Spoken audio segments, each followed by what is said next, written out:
1973 में केशवानंद भारती बनाम केरल राज्य के मामले में सुप्रीम कोर्ट ने आधारभूत ढांचे के सिद्धांत का प्रतिपादन किया था। ये मुकदमा काफ़ी दिलचस्प था और अब तक के संविधान में जितने भी मुकदमे गए हैं उसमें सबसे बड़ी पीठ इसी मुकदमे में सुन रही थी, यानी 13 न्यायाधीशों की पीठ थी। क्वेश्चन पूछेगा कि सबसे बड़ी पीठ बेंच आज तक कौन सी बेंच कौन से केस में बैठी थी, तो केशवानंद भारती बनाम केरल राज्य मामला 1973 में ये संविधान संशोधन के मुद्दे पर जो सुनवाई चल रहे थे उसमें 13 जजों ने उस मुकदमे को सुनने का कार्य किया था। इस तरीके से अब तक का सबसे बड़ा जो बेंच है वो केशवानंद भारती बनाम केरल राज्य मामला में ही, जिसमें 13 जज बैठे थे और उसी मुकदमे में सुनवाई करते हुए सुप्रीम कोर्ट ने अवधारणा प्रतिपादित की थी, सिद्धांत दिया था आधारभूत ढांचा का सिद्धांत। यानी कहा था कि संसद को संविधान में संशोधन करने का अधिकार है, लेकिन यह अधिकार सीमित है।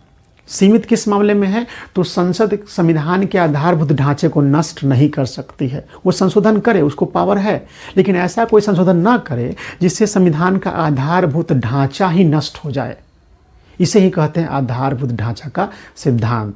यानी संशोधन करने का अधिकार संसद को है, लेकिन ऐसा कोई संशोधन नहीं कर सकती है वो जिससे संविधान का आधारभूत ढांचा नष्ट हो रहा है।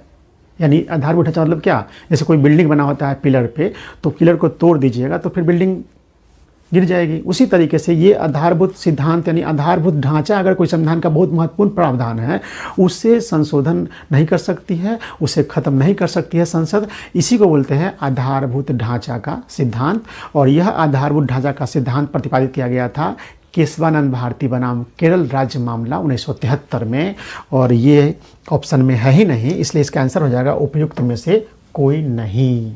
ठीक है, अब नेक्स्ट प्रश्न चलते हैं हम लोग।